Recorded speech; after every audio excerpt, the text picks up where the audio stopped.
You know what's worse than losing your life savings? Losing your faith in people who wear robes and speak about karma.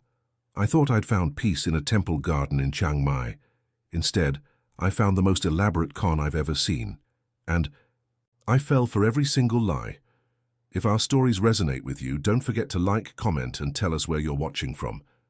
This story was shared with us by one of our long-time viewers. He asked us not to share his name, but he wanted his experience heard. I came to Thailand because Alaska had become too quiet after my wife died. Sarah passed 2 years ago from cancer, and our little house in Anchorage felt like a tomb. 60 years old, retired from 35 years of commercial fishing, and my pension could go twice as far in Southeast Asia. I'd read about expats living good lives in Thailand for a fraction of what it cost back home. Chiang Mai seemed perfect. Temples everywhere, mountains, street food that cost less than a coffee in Alaska. What I didn't expect was to meet Thanakit in the temple garden at Wat Chedi Luang during my second week there. She was sitting cross-legged, under a massive Bodhi tree, wearing pristine white robes, reading what looked like ancient Buddhist texts written in Thai script. Her long black hair was pulled back in a simple bun, and when she looked up at me walking past, her smile felt genuinely warm. "Are you finding peace in Thailand?" she asked in careful but clear English. Something in her voice, gentle, curious, without any agenda, made me stop walking and sit down on the stone bench next to her spot under the tree. "I'm trying to," I said, still figuring things out. She nodded like she understood exactly what I meant. Many foreigners come here searching. The Buddha taught that suffering comes from wanting things we cannot have. Perhaps Thailand will teach you to want less and find more. Her words hit me harder than they should have. I'd been wanting my old life back, wanting Sarah back, wanting to feel at home somewhere again. For 3 weeks after that, I'd find Thanakit in that same spot every morning around sunrise, always wearing those white robes, always reading or meditating quietly. She talked about meditation techniques, about letting go of attachment to outcomes, about how suffering comes from clinging to impermanent things. In Buddhism, we learn that everything changes, she'd say, arranging her robes carefully. Your life in America, even your sadness, aren't all temporary. The key is not fighting the change, but accepting it with gratitude. I told her about losing Sarah, about feeling completely lost in a country where I couldn't read signs or understand conversations happening around me. She listened with the kind of attention that made me feel heard for the first time in months. "I am studying to become a proper bhikkhuni, a fully ordained nun," she explained one morning. "These conversations with foreigners help me practice compassion and understanding. Your pain teaches me as much as my meditation does." I started bringing her small offerings, mangoes from the morning market, bottled water, a few hundred baht folded neatly for her studies. She always accepted them with pressed palms and a slight bow, saying, "Merit for both of us. You give with good heart. I receive with gratitude." Her gratitude felt real. Her wisdom felt earned. And slowly, I began looking forward to those sunrise conversations more than anything else in my day. She asked about my life in Alaska, about commercial fishing, about what marriage to Sarah had been like. 38 years together, I told her. Met her when she was 22, I was 24. She wanted to see the world. I wanted to provide for her. We compromised. I fished, she taught school, and every winter we'd take a trip somewhere warm. Thanakit smiled. "Beautiful, love. But now you must learn to love your own company. This is also Buddhist practice." My tourist visa was running out after 2 months, and the visa runs to Cambodia were getting expensive and exhausting. Each trip cost about $200 and took 2 full days of travel just to get a new 30-day stamp. When I mentioned this frustration to Thanakit during one of our morning talks, she got quiet for a long moment, staring at the ancient temple ruins behind us. Then she said something that should have been a red flag, but sounded like wisdom at the time. "There are ways to stay longer that don't involve leaving every few months like a refugee from your own peace." She explained that some foreigners married Thai nationals purely for visa purposes, but quickly added that such arrangements went against proper Buddhist principles of honesty and non-attachment. "However," she said carefully, I know of people who help with complicated situations for foreigners who are truly serious about staying in Thailand permanently to study Buddhism, not for business or pleasure, but for spiritual development. I asked what she meant. Sometimes the universe provides solutions that serve multiple people's needs. A Thai woman who wants to help a foreign Buddhist practitioner, a foreign man who wants to stay and study Dharma. If both parties understand the arrangement and benefit equally, perhaps it creates good karma rather than bad. She touched her prayer beads thoughtfully, but such things must be handled very carefully, with proper guidance from people who understand both Thai law and Buddhist ethics. I told her I'd think about it. That night in my small apartment, I did nothing but think about it. The idea of not having to pack up and leave Thailand every month felt like freedom. The next week, Thanakit introduced me to her temple sister Kulthira, a woman in her early 40s who handled administrative matters for foreigners seeking long-term spiritual guidance in Thailand. We met at a small coffee shop near Wat Chedi. Luang and Kulthira was immediately impressive. Professional demeanor, perfect English with a slight British accent, wearing a conservative business outfit that made her look like someone who worked for the government. Thanakit tells me you're interested in staying in Thailand to study Buddhism more seriously, she said, pulling out a leather folder filled with official-looking documents. There are options for people in your situation, but they require careful handling. She explained something called spiritual partnership marriages, legal unions that allowed foreign practitioners to remain in Thailand while pursuing serious Buddhist studies under temple supervision. These are not romantic relationships, she emphasized. They are administrative arrangements that serve both parties and create merit for everyone involved. The Thai partner receives financial support for her family, you receive legal residency status, and the temple receives donations for facilitating spiritual development. She showed me forms with government letterheads, talked about monthly temple endorsements that would satisfy immigration requirements, and explained the fee structure, monthly payments for spiritual guidance and cultural education that would justify the marriage to officials.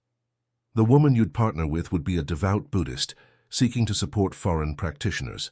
You'd meet monthly to maintain the appearance of a legitimate relationship for immigration purposes, but your actual focus would be on your spiritual development under temple guidance. It all sounded legitimate, official, and exactly what I needed. Her name was Waranya, 26 years old, soft-spoken, and wearing a traditional Thai silk dress when Kulthira brought her to meet me at the same coffee shop the following week. She was beautiful in a quiet way, small hands, careful, posture, and when she smiled it was shy but genuine. Through Kulthira translating, she explained that she worked at her family's stall in the weekend market, that she wanted to help a foreign Buddhist student because it would create good karma for her grandmother who was sick. She understands. This is purely for visa purposes and spiritual merit, Kulthira assured me. Her family needs support for medical expenses, and she believes helping a sincere foreign practitioner will bring blessings to her grandmother's recovery. Waranya spoke briefly in Thai, and Kulthira translated.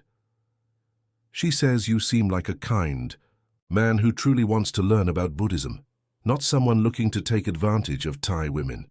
I felt a wave of relief at that assessment. We discussed the practical arrangements. The marriage ceremony would be simple, held at a small temple outside Chiang Mai, where Kulthira had connections.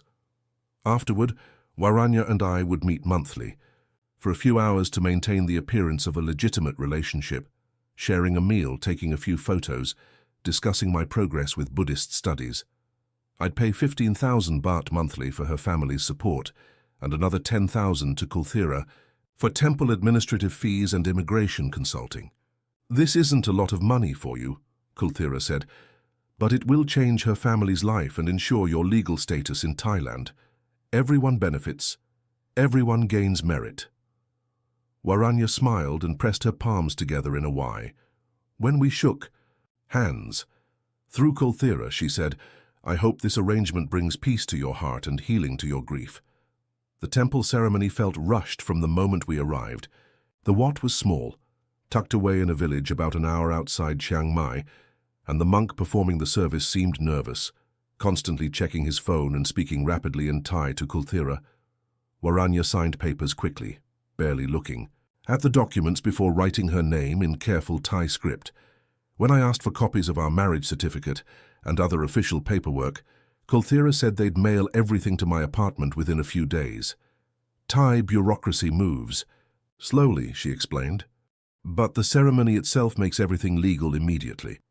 After we completed the ritual, exchanging simple gold rings, lighting incense together, listening to the monk chant prayers I couldn't understand, Waranya immediately left with a man in his 30s who'd been waiting outside.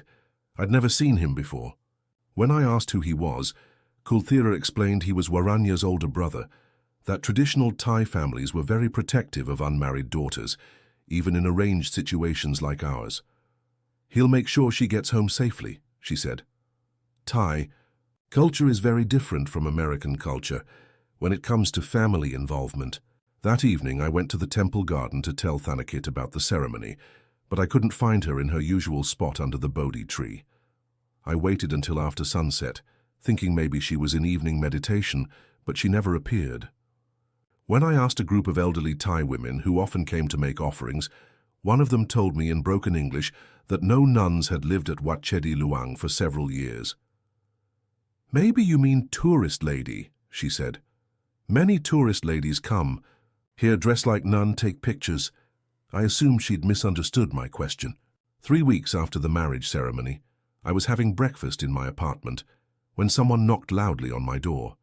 2 immigration officers stood outside, a stern-faced Thai man in uniform and a younger woman who spoke excellent English.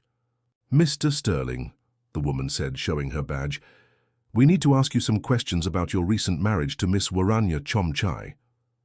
They came inside and immediately started taking notes about everything: my furniture, my personal belongings, whether there were signs that 2 people lived there. "Where does your wife keep her clothes?" the male officer asked through the translator. "Where are your joint bank accounts, family photos together?" I had none of that. "We don't live together," I explained. "It's a spiritual arrangement through the temple." The female officer's expression hardened. "What temple?" When I tried calling Kulthira to explain the situation, her number was disconnected.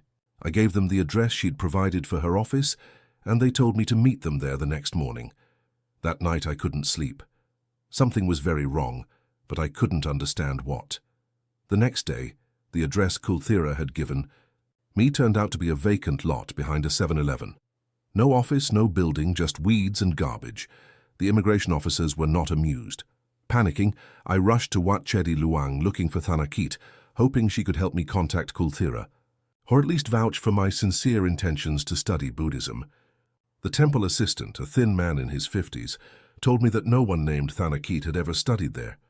"You mean the lady in white clothes who talks to foreigners?" he asked. "She not nun.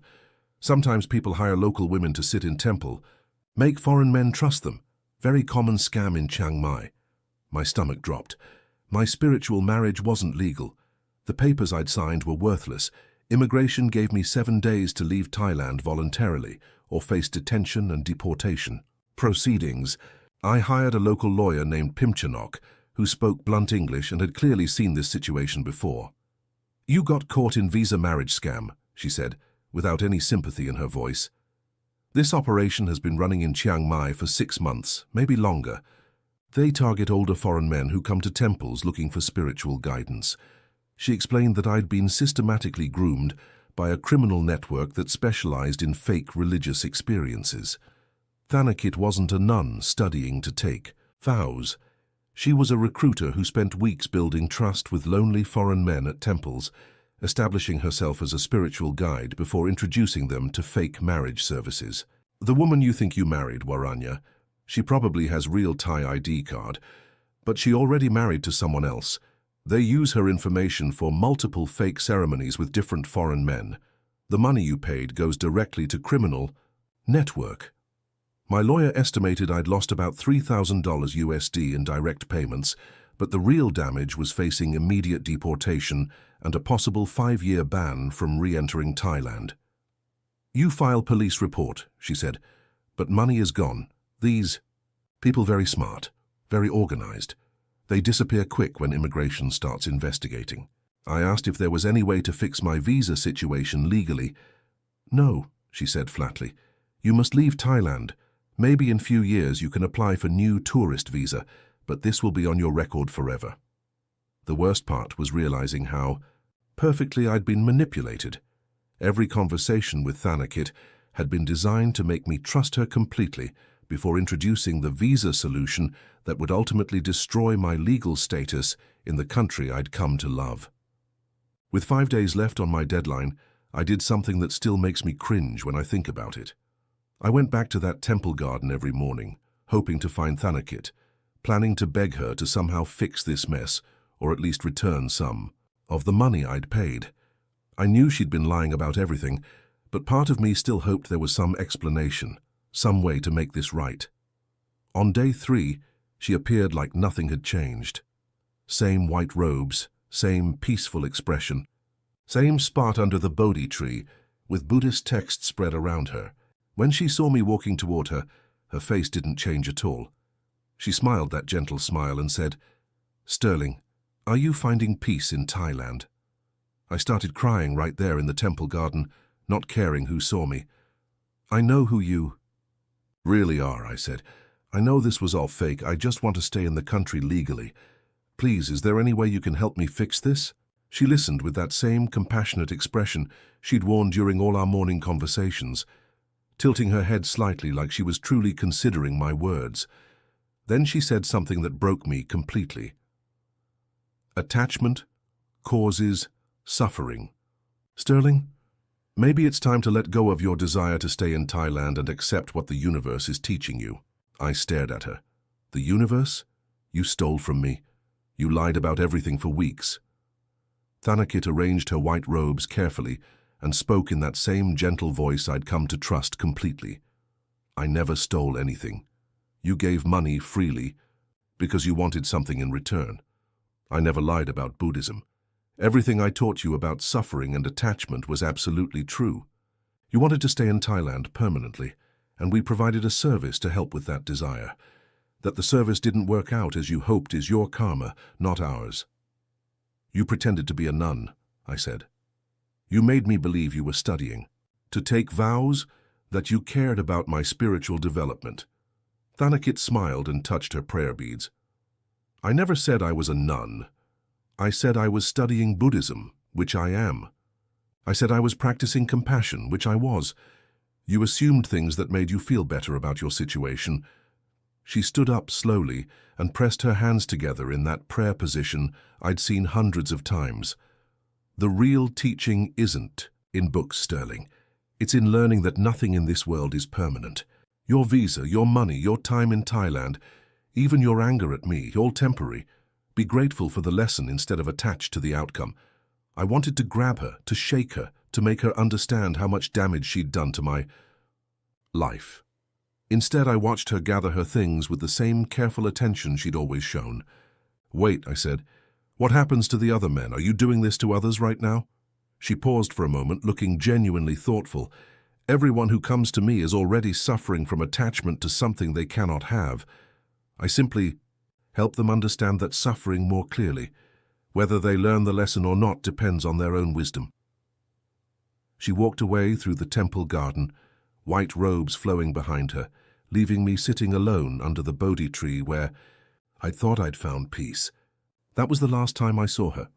2 days later, I was on a plane back to Alaska with a 5-year ban from Thailand and a story I was too embarrassed to tell anyone.